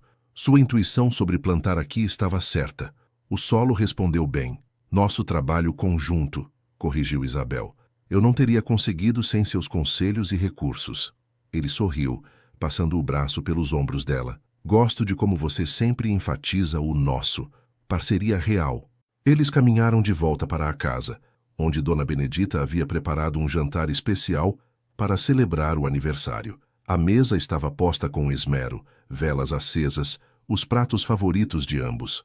Durante o jantar, Miguel entregou a Isabel um pacote embrulhado. "Não é muito", disse, quase tímido, "mas pensei que você apreciaria." Isabel abriu com cuidado e encontrou um livro, bem encadernado, com páginas em branco. "É um diário", explicou Miguel. "Pensei que você poderia querer registrar seus experimentos agrícolas, suas observações sobre plantio e colheita. Sei que sua avó fazia isso, e você mencionou que gostaria de continuar a tradição." Isabel folheou as páginas vazias, imaginando-as preenchidas com anotações, desenhos, o conhecimento que estava acumulando. "É perfeito", disse, com lágrimas nos olhos. "Obrigada." "Há algo escrito na primeira página", apontou Miguel. Isabel abriu e viu sua caligrafia forte. "Para Isabel que transforma desertos em jardins, dor em força, e fez um solitário viúvo acreditar na vida novamente. Com admiração e amor, Miguel." Isabel não conseguiu conter as lágrimas. Eram lágrimas de felicidade, de gratidão, de reconhecimento de quanto havia mudado desde aquele dia terrível na igreja. "Eu te amo", disse. E era verdade. Não era o amor que havia imaginado na juventude, mas era real e profundo. "Amo você também", respondeu Miguel, secando suas lágrimas. "Mais do que achei possível amar de novo." Naquela noite, deitados juntos na cama, Isabel pensou sobre sua jornada. De noiva abandonada, a mulher independente, a esposa amada. Cada passo havia sido necessário. A dor de Rodolfo a havia forçado a descobrir sua própria força. O exílio forçado a havia ensinado que podia sobreviver sozinha. E Miguel? Miguel havia lhe mostrado que era possível confiar de novo, amar de novo, construir algo novo sobre fundações mais sólidas que as antigas. No que está pensando? Perguntou Miguel, sua voz sonolenta no escuro. Em como sou grata, respondeu Isabel honestamente. Grata por tudo que aconteceu, até mesmo as partes ruins, porque tudo me trouxe até aqui, até você, até esta vida que construímos. Eu também sou grato, disse ele, puxando-a mais perto, pelos caminhos tortuosos que nos trouxeram um ao outro. Os anos passaram com a regularidade reconfortante de estações. Isabel e Miguel construíram uma vida rica em significado, se não em drama. Expandiram suas operações agrícolas, tornando-se respeitados na região por seus métodos inovadores e tratamento justo de trabalhadores. Isabel começou a dar conselhos a outras mulheres que queriam trabalhar a terra, compartilhando conhecimento livremente. 3 anos após o casamento, Isabel descobriu que estava grávida. A notícia trouxe alegria misturada com apreensão para ambos. Miguel especialmente ficou apavorado, memórias de sua primeira esposa assombrando-o. E se acontecer de novo? Disse uma noite, sua voz quebrando. Não posso perder você, Isabel. Não consigo. Não vai. Ela segurou seu rosto com firmeza. Vou tomar todos os cuidados. Temos acesso a médico melhor agora. E sou forte, Miguel. Muito mais forte do que era. A gravidez foi cuidadosamente monitorada. Miguel não poupou recursos, trazendo o melhor médico de São João del Rei para consultas regulares. Isabel reduziu suas atividades físicas pesadas, mas continuou ativa, sabendo que isso era importante para sua saúde. Dona Benedita e Dona Carmen, que veio passar os últimos meses com a filha, cuidaram dela com dedicação maternal. Quando chegou a hora do parto, foi longo e difícil. Isabel trabalhou por 18 horas, com Miguel segurando sua mão durante todo o processo, recusando-se a sair do quarto apesar das convenções que diziam que homens não deviam presenciar nascimentos. Estou aqui, repetia sempre que ela gritava de dor. Não vou deixá-la, você é forte, você consegue. E ela conseguiu. Com um último empurrão desesperado, seu filho veio ao mundo, pequeno, mas saudável, com pulmões poderosos que anunciaram sua chegada com berros indignados. Um menino, disse o médico, colocando o bebê nos braços de Isabel. Saudável e forte. Miguel olhou para seu filho com uma mistura de admiração e terror. Quando finalmente o segurou, lágrimas desceram seu rosto. Desculpe, disse ao bebê suavemente. Desculpe por não ter segurado seu irmão, mas vou segurar você todos os dias, prometo. Chamaram o menino de João em homenagem ao avô materno. Era um bebê exigente, que chorava muito e dormia pouco, mas Isabel e Miguel o adoravam. Dividiam os cuidados noturnos, revezando-se, para que nenhum ficasse exausto demais. Dona Benedita ajudava durante o dia, e Dona Carmen estendeu sua visita por 3 meses para garantir que sua filha se recuperasse completamente. Ver Miguel com o filho era comovente. Ele era atencioso e gentil, mas Isabel podia perceber o medo subjacente sempre que o bebê chorava muito ou parecia febril. Ele está bem, ela o assegurava sempre. Bebês choram, bebês ficam inquietos. É normal. Aos poucos, Miguel começou a relaxar, permitindo-se apenas apreciar a paternidade em vez de temer constantemente a perda. 2 anos depois, veio uma filha, Helena. O segundo parto foi mais fácil, e com ele veio mais confiança. Miguel segurou a filha recém-nascida, sem o terror que havia marcado o nascimento de João. Ela tem seus olhos, disse ele a Isabel, maravilhado. E seu queixo determinado, respondeu Isabel rindo. Pobres de nós quando ela for adolescente. A vida com 2 filhos pequenos era caótica, mas feliz. A casa sempre tinha barulho de crianças, brinquedos espalhados, risadas e choros. Isabel descobriu que adorava ser mãe, mas de forma diferente do que havia imaginado na juventude. Ela não era apenas mãe. Era também agricultora, empresária, esposa, indivíduo. Sua identidade não se reduzia a um único papel, e Miguel garantia que ela tivesse tempo e espaço para todas as facetas de quem era. Vou ficar com as crianças hoje, dizia às vezes. Vá trabalhar na horta, ou apenas leia ou visite Dona Benedita. Precisa de tempo para si mesma. E Isabel fazia o mesmo por ele, garantindo que tivesse tempo para administrar suas fazendas, para cavalgar sozinho pelos campos às vezes, para ser Miguel além de pai e marido. Era equilíbrio construído conscientemente, mantido através de comunicação constante e respeito mútuo. Os filhos cresceram saudáveis e curiosos. João era observador e quieto. Gostava de ajudar o pai nos estábulos e aprender sobre café. Helena era barulhenta e aventureira. Seguia a mãe para a horta e queria saber o nome de cada planta, cada inseto, cada pássaro. Isabel os ensinava com paciência, assim como Miguel fazia, sabendo que educação não vinha apenas de livros, mas também de experiência prática. Quando João tinha 5 anos e Helena 3, Isabel recebeu uma carta inesperada. Era de Santos Dumont, mas não de seus pais. Era de uma prima que ela não via há anos. A prima escrevia que Rodolfo Tavares havia falecido subitamente, um ataque cardíaco aos 38 anos. Pensei que você deveria saber, escrevia a prima. Sei que a história entre vocês foi difícil. Ele deixou uma viúva e 2 filhos. Isabel leu a carta 2 vezes esperando sentir algo. Raiva, tristeza, satisfação vingativa. Mas não sentiu nada disso. Sentiu apenas uma leve melancolia pela vida desperdiçada, pelas escolhas ruins que Rodolfo havia feito. Lamento por sua esposa e filhos, disse a Miguel quando contou a ele. Ninguém deveria perder um pai e marido tão jovem. E você? Perguntou Miguel cuidadosamente. Como se sente? Alívio, acho, disse Isabel honestamente. Alívio por não ter me casado com ele, por ter seguido em frente, por ter construído esta vida em vez daquela. Se tivesse me casado com Rodolfo, seria viúva agora com filhos, presa a memórias de um casamento provavelmente infeliz. Em vez disso, tenho você, tenho nossos filhos, tenho este lugar que amo. Sua traição foi o melhor presente que ele poderia ter me dado, mesmo sem saber. Miguel puxou-a para um abraço. Sua capacidade de encontrar bênçãos em dificuldades é uma das coisas que mais amo em você. Isabel encostou-se nele sentindo gratidão profunda. Aprendi com o melhor, disse. Você transformou sua própria tragédia em algo construtivo. Me ensinou que recomeços são possíveis, que o passado não precisa definir o futuro. Os anos continuaram. Isabel e Miguel envelheceram juntos, linhas de expressão se formando ao redor de olhos e bocas, cabelos ficando grisalhos, corpos se curvando levemente com o trabalho de décadas. Mas o respeito e o afeto entre eles apenas se aprofundaram. Tornaram-se aquele tipo de casal que não precisa de muitas palavras, que se comunica com olhares e gestos pequenos, que trabalha junto com a eficiência nascida de anos de parceria. Seus filhos cresceram para ser adultos responsáveis e bondosos. João assumiu gradualmente a administração da fazenda de café, mostrando talento para inovação e gestão. Helena casou-se com um professor da cidade, um homem gentil que a amava por sua inteligência, tanto quanto por sua beleza.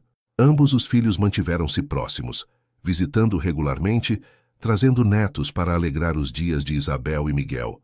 Seu Germano e Dona Benedita eventualmente ficaram velhos demais para trabalhar, e Isabel os manteve na propriedade, cuidando deles como haviam cuidado dela tantos anos atrás. Esta é sua casa enquanto viverem, disse firme quando Dona Benedita tentou protestar que era um fardo. Vocês me acolheram quando eu precisava. Agora é minha vez de retribuir. Dona Carmen faleceu tranquilamente durante o sono aos 82 anos.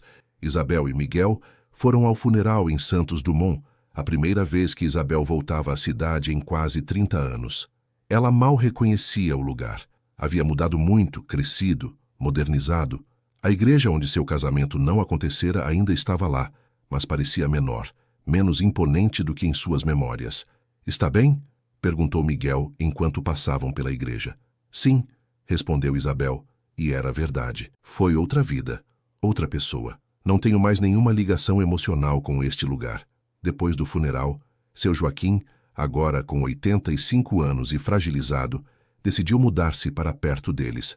Quero passar meus últimos anos perto de minha filha e netos, disse. Miguel arranjou uma casa confortável na cidade próxima, perto o suficiente para visitas frequentes, mas longe o suficiente para a privacidade. Isabel cuidou de seu pai com devoção durante seus anos finais. Ele faleceu 3 anos depois de Dona Carmen, cercado por família em paz. Fui abençoado, disse ele em seu leito de morte, segurando a mão de Isabel. Tive uma esposa maravilhosa, uma filha forte, netos brilhantes. E vivi para ver você genuinamente feliz, filha. Isso é tudo que um pai pode querer. Após a morte de seus pais, Isabel sentiu o peso da idade de forma diferente. Ela estava na casa dos 60 agora. Seus filhos eram adultos, seus netos adolescentes. O trabalho físico pesado já não era possível, e ela gradualmente passou mais responsabilidades para trabalhadores mais jovens. Mas ainda supervisionava tudo, ainda tomava decisões importantes, ainda era a matriarca respeitada da propriedade. Miguel, alguns anos mais velho, estava sentindo o peso dos anos também. Dores nas articulações de décadas de trabalho duro, cansaço que vinha mais rápido. Mas sua mente permanecia afiada, e ele continuou administrando suas fazendas com eficiência, agora cada vez mais com a ajuda de João. Estou ficando velho, comentou uma noite, um raro momento de vulnerabilidade. Assusta pensar que um dia não estarei mais aqui.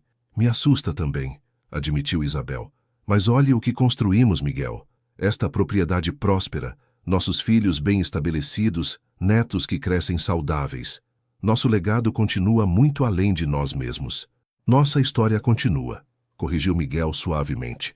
A história de como dois corações feridos se encontraram e construíram algo belo dos escombros.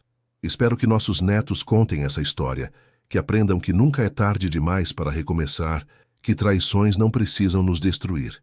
Eles contarão, Isabel assegurou, e dirão que foi uma história de amor, mas não do tipo convencional. Amor construído sobre respeito, sobre trabalho compartilhado, sobre escolher um ao outro repetidamente através dos anos. Ela segurou a mão dele, notando como estava manchada pela idade, mas ainda forte, ainda capaz. E dirão que foi uma história de transformação, de como uma noiva abandonada encontrou não um salvador, mas um parceiro, de como um viúvo inconsolável encontrou não uma substituta, mas uma companheira nova. Eles ficaram sentados na varanda naquela noite, na mesma casa onde Isabel havia chegado tantos anos atrás, desesperada e ferida. A mesma casa que testemunhara sua transformação de vítima a sobrevivente à próspera. As rosas que ela havia plantado décadas atrás ainda floresciam, suas gerações sucessivas embelezando o jardim. As árvores que ela e Miguel haviam plantado juntos agora eram grandes, oferecendo sombra generosa. Sem arrependimentos? Perguntou Miguel, fazendo a mesma pergunta que fizera no dia do casamento tantos anos atrás. Nenhum, respondeu Isabel com absoluta certeza. Cada escolha, cada dificuldade, cada momento de dor valeu a pena, porque me trouxe aqui, a esta vida, a você, a tudo que construímos. Mesmo aquele dia terrível na igreja, ele pressionou suavemente.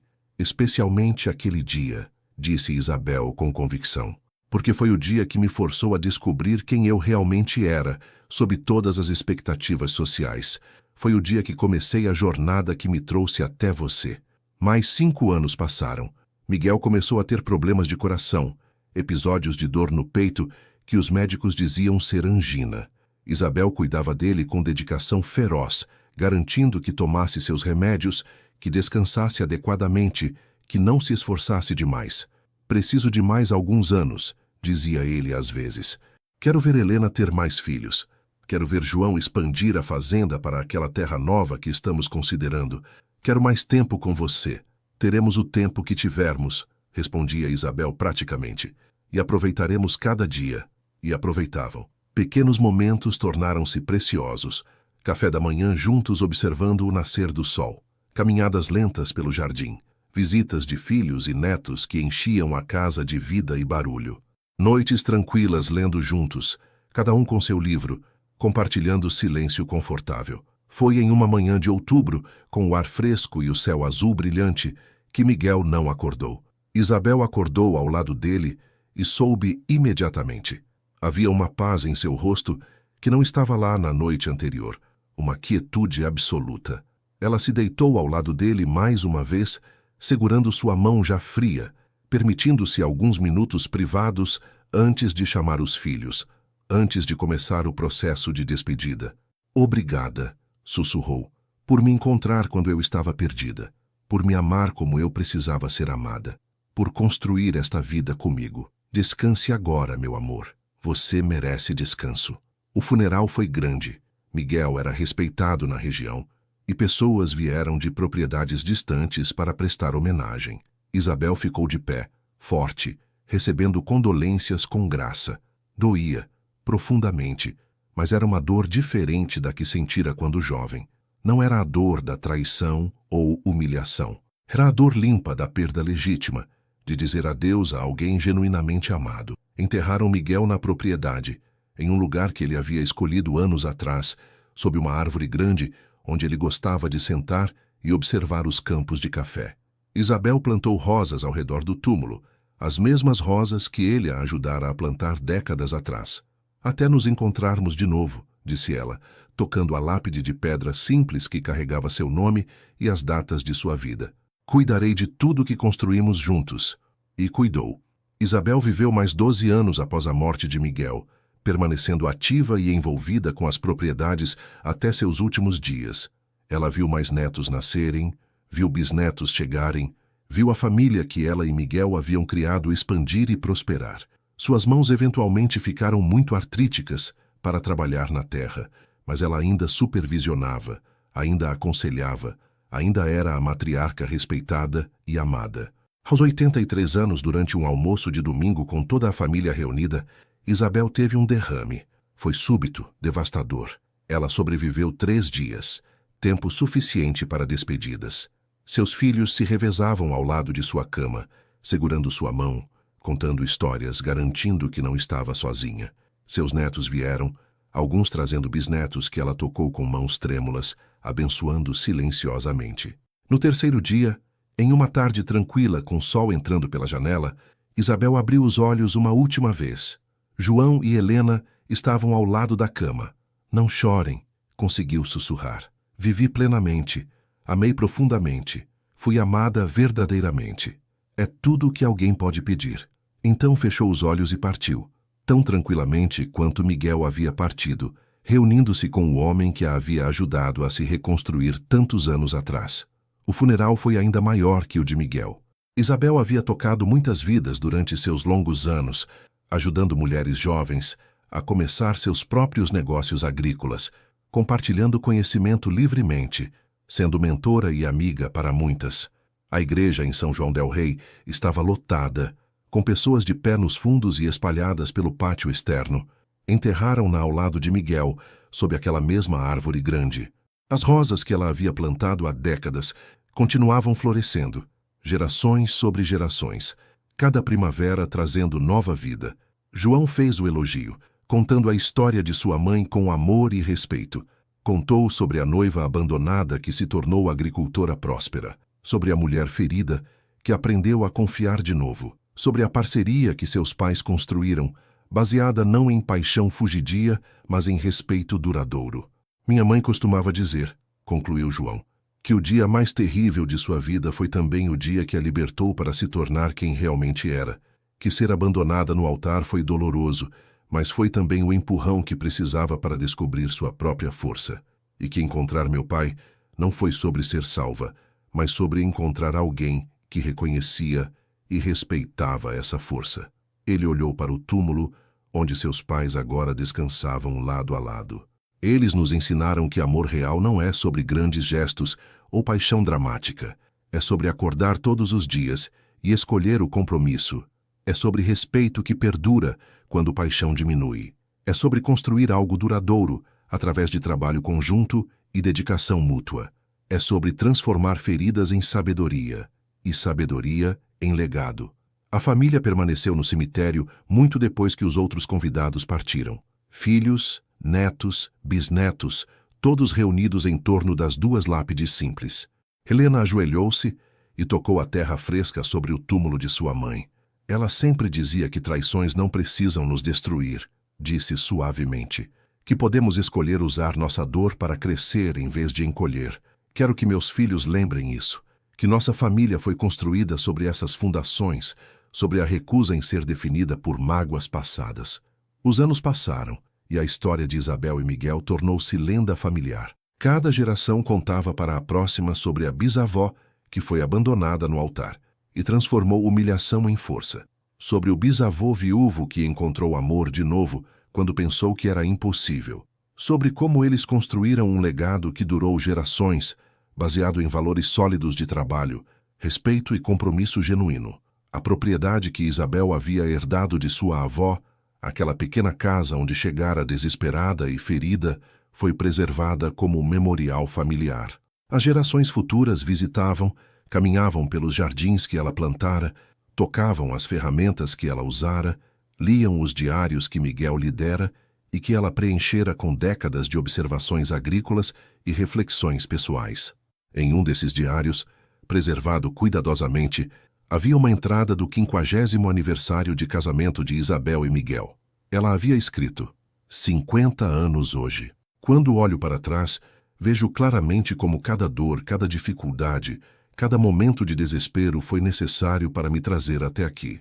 Se Rodolfo não tivesse me abandonado, eu nunca teria descoberto minha própria força. Nunca teria aprendido que posso sobreviver sozinha e mais que posso prosperar. E nunca teria conhecido Miguel, que me ensinou que confiança pode ser reconstruída, que amor pode ser gentil e ainda assim profundo, que parceria verdadeira eleva ambos os parceiros, em vez de diminuir um para elevar o outro. Sou grata por cada passo desta jornada, até mesmo pelos mais dolorosos, porque todos me trouxeram até este momento, cercada por família que amo, vivendo uma vida que construí com minhas próprias mãos e coração. A entrada continuava. Se pudesse falar com aquela jovem de 24 anos, parada sozinha na sacristia segurando uma carta cruel, eu diria: respire. A dor que você sente agora não durará para sempre. A vergonha que teme não definirá você. Este momento terrível é, na verdade, uma porta se abrindo, mesmo que você não consiga ver ainda. Do outro lado dessa porta está uma vida mais rica, mais autêntica, mais sua do que jamais poderia ter sido se tivesse seguido o caminho que outros planejaram para você. Confie no processo, confie em si mesma, e quando chegar a hora, confie de novo em amar, mas dessa vez com sabedoria nascida da experiência. Os bisnetos de Isabel e Miguel preservaram não apenas as propriedades, mas também as histórias. Em reuniões familiares, contavam sobre a bisavó corajosa e o bisavô gentil, sobre como amor verdadeiro não precisa começar com paixão arrebatadora, pode começar com respeito mútuo e crescer em algo profundo e duradouro, sobre como recomeços são possíveis em qualquer idade, após qualquer tragédia. As rosas que Isabel plantara há tantas décadas continuavam sendo cultivadas, suas descendentes florindo em jardins por toda a região. Cada primavera, membros da família faziam buquês dessas rosas e os levavam aos túmulos sob a árvore grande, renovando o compromisso de honrar o legado de força, resiliência e amor verdadeiro que Isabel e Miguel haviam deixado. E assim termina a história de Isabel, a noiva abandonada, que se tornou agricultora próspera, esposa amada, mãe dedicada e matriarca respeitada. Sua jornada nos ensina que os piores momentos de nossas vidas podem ser transformados em fundações para algo extraordinário. Que traição e dor não precisam nos destruir, podem nos fortalecer. Que nunca é tarde para recomeçar, para confiar de novo, para construir uma vida que seja verdadeiramente nossa. Querido ouvinte, se você está passando por momentos difíceis agora, se sente que seu mundo desmoronou, se carrega feridas que parecem nunca cicatrizar, lembre-se de Isabel. Ela estava no pior dia de sua vida, humilhada publicamente, com todos os seus planos destruídos, mas escolheu não ser definida por aquele momento. Escolheu se reconstruir um dia de cada vez, uma decisão de cada vez. Você também pode fazer isso. Você também tem essa força dentro de si, mesmo que não consiga vê-la agora. As cicatrizes que carrega não são sinais de fraqueza, são provas de que sobreviveu, de que continuou lutando, de que recusou-se a desistir. E isso, meu amigo, é coragem verdadeira. Não a ausência de medo, mas a escolha de continuar apesar dele. Isabel nos ensinou que não precisamos de salvadores, precisamos de parceiros. Não precisamos de perfeição, precisamos de honestidade. Não precisamos de grandes gestos românticos. Precisamos de respeito diário, de compromisso constante, de alguém que escolha ficar não porque precisa de nós, mas porque valoriza quem somos. E se você ainda não encontrou isso, não desista. Isabel tinha 24 anos quando foi abandonada. Tinha 26 quando conheceu Miguel. Poderia facilmente ter fechado seu coração, ter decidido que nunca mais confiaria. Mas ela escolheu permanecer aberta à possibilidade, e essa escolha mudou tudo. Hoje à noite, quando você se deitar, permita-se sonhar, não com finais de contos de fadas, mas com possibilidades reais, com uma vida construída sobre suas próprias escolhas, não sobre expectativas alheias, com amor que respeita em vez de controlar, com dias preenchidos por trabalho significativo e relacionamentos genuínos. Com a paz que vem de saber que você está vivendo autenticamente, sendo verdadeiro consigo mesmo. Você merece isso.